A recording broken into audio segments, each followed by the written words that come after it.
Hey guys, so my name is Kayla Powell, and I am part of the 2019 Atama Leadership Academy class. And today for Mindfulness Monday, I'm super excited to present Lorri Swarney and to share her mindfulness expertise. I first met Lorri when she was my occupational therapy professor at Indian Hills, and we've collaborated on many different initiatives since then. She's been a certified occupational therapy assistant for many, many years. She's a parent in the community, a community champion.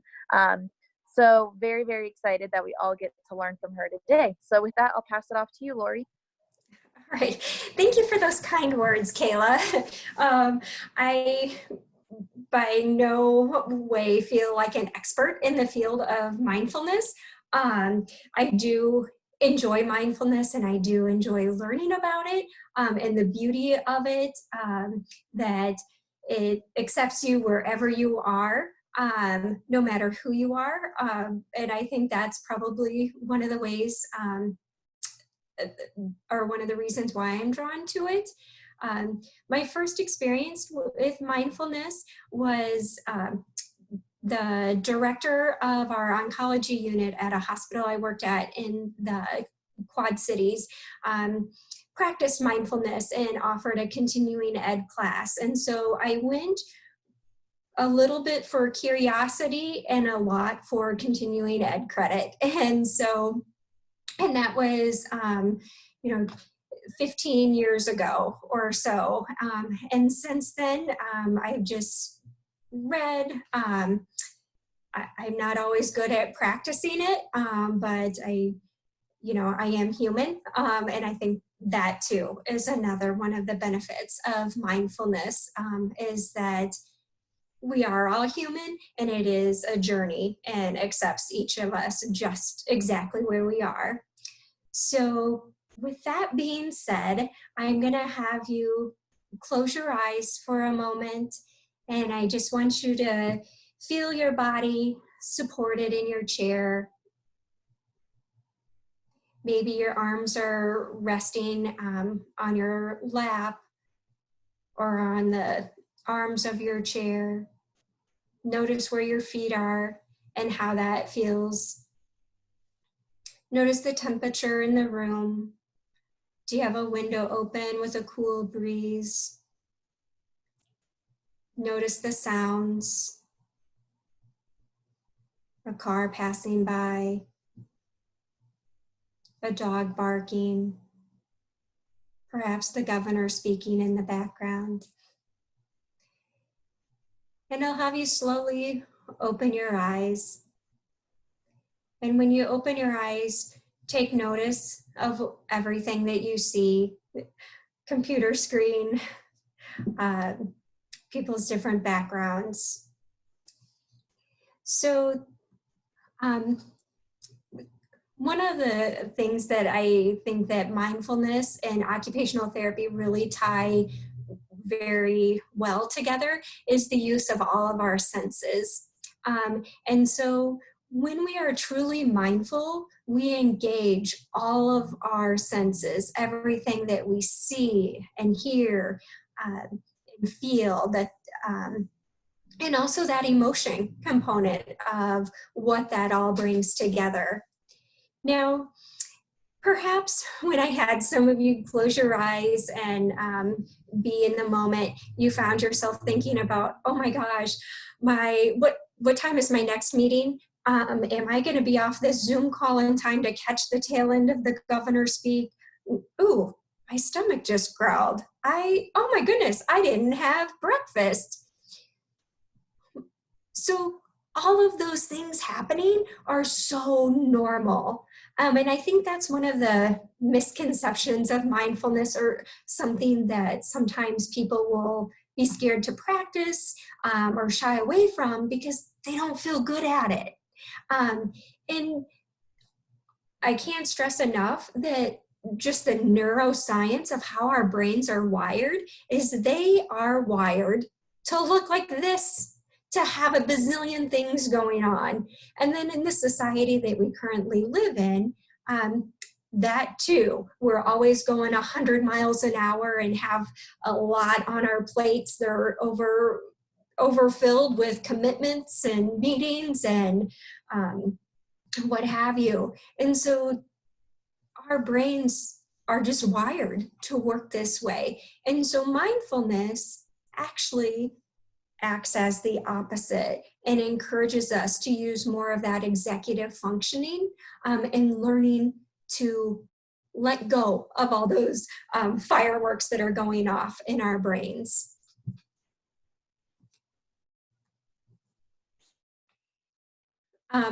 Mindfulness, it's really hard to just simplify it to a 30-minute presentation or a one slide of what mindfulness is, because I think it really depends on the person, and you can use it in so many different ways and in so many different practices. We're going to focus on trying to incorporate some mindfulness in our daily lives, and we'll talk about what that can look like. But mindfulness, it is such a simple thing of being in the here and now, yet, oh my goodness, that is so challenging as we just practice with, like, I didn't time it, but maybe a 30-second little blip of just being in the moment and feeling ourselves supported where we're seated, and our minds automatically want to wander. One of the beauties of mindfulness is that it's free. You don't have to pay anything for it. You can practice it anywhere, anytime. You can practice it with other people. You can practice it by yourself. And there is just a really broad concept. I love that, with the previous slide of our brains being very active, engaged. With that, we're always carrying parts of our past with us. That baggage is going with us. And we're always thinking ahead in the future. That's just how our brains work. What am I going to have for lunch? What am I going to do next week? And so mindfulness really challenges you to just let go of all of that and just be in the moment. Nothing else, nothing more. So mindfulness, there's lots of benefits. And again, you really can't limit the benefits of mindfulness to one simple slide, but some of the major ones that studies have actually proven, mindfulness can increase a person's self-awareness. It can decrease the amount of stress, and it can decrease symptoms of depression. Practicing mindfulness can actually help with preventing relapse of depressive symptoms. It can improve your attention span and memory.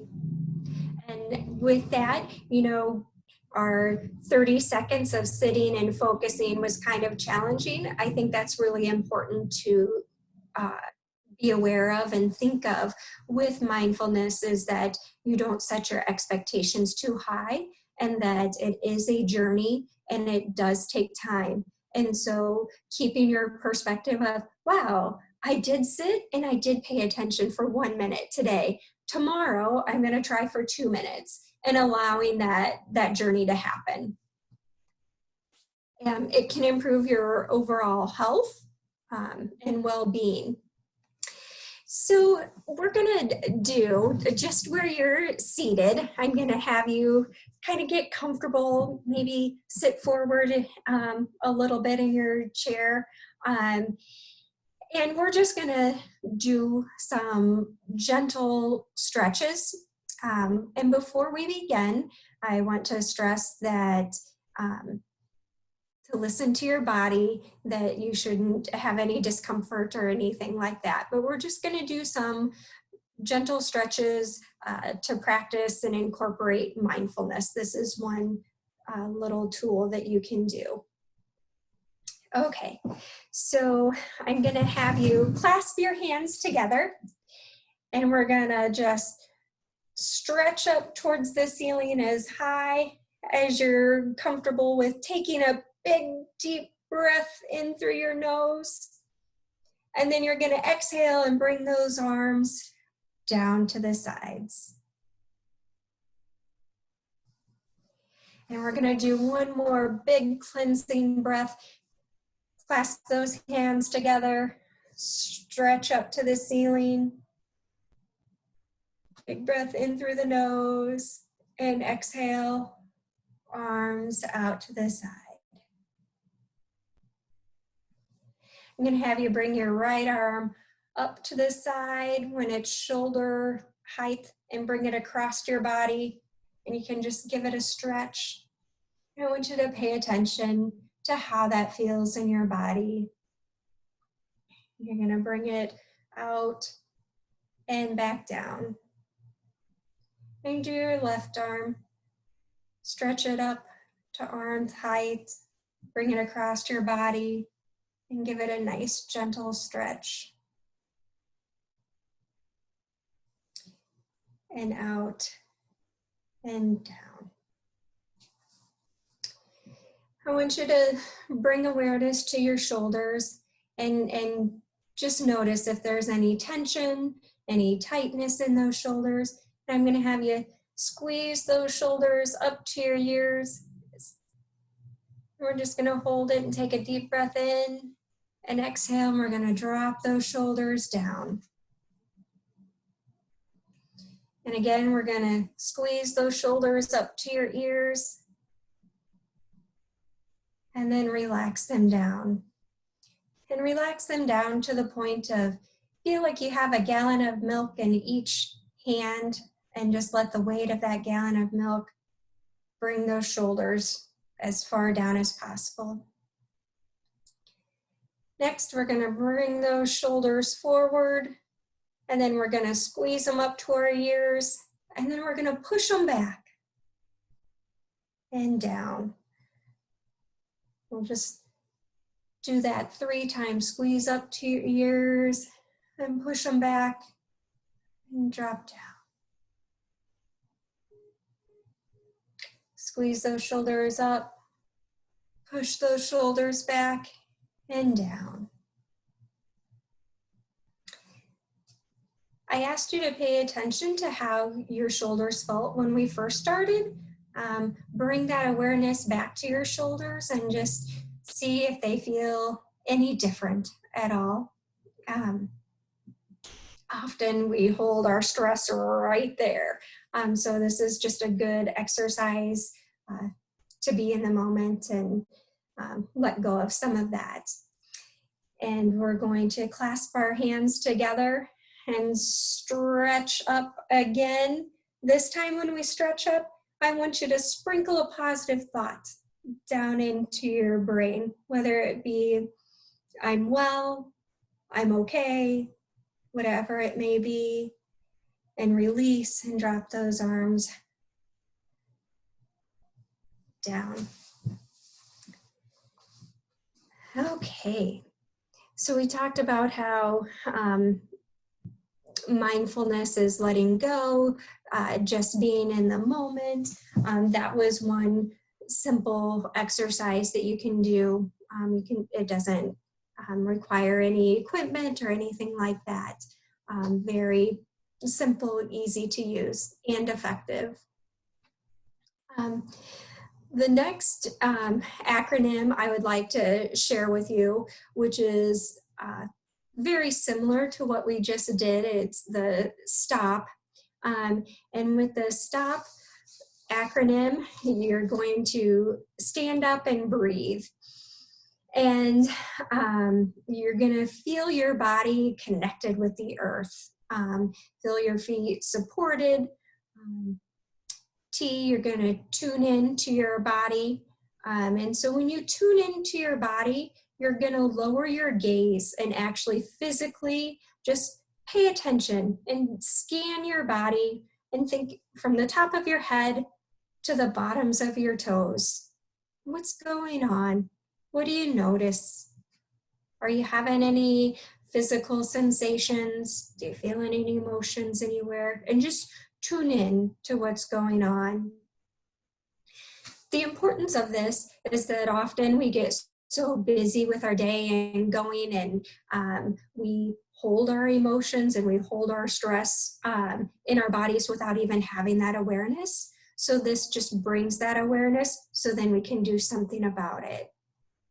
So the next part for O, you're gonna observe, and you're gonna lift up your gaze this time, and you're gonna look around your environment.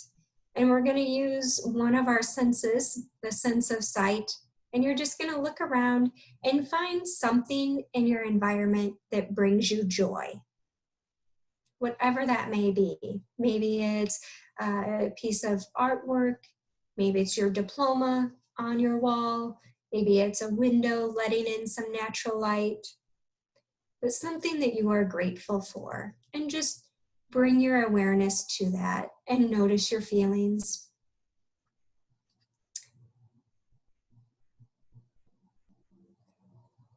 And then the last part is P, possibility. And you're going to ask yourself, what is possible? What are your intentions for today? What do you hope to achieve today? When we go throughout our lives with intention, we tend to have focus, and we achieve goals. It helps us deal with setbacks and frustration much easier and healthier. So I promised that we were going to talk about incorporating mindfulness in everyday activities. Now, we all yawn. We wake up in the morning, we have a big yawn.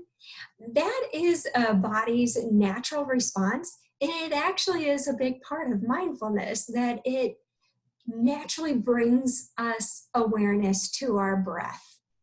And when we can incorporate a stretch with that, that is just a benefit.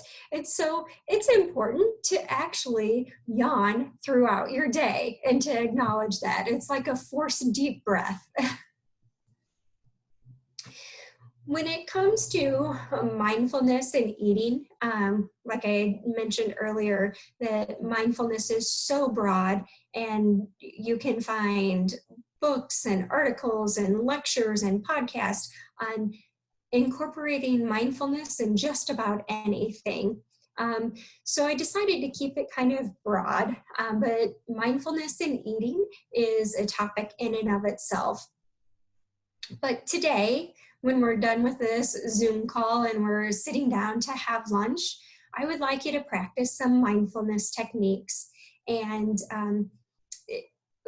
some people call it the act of savoring.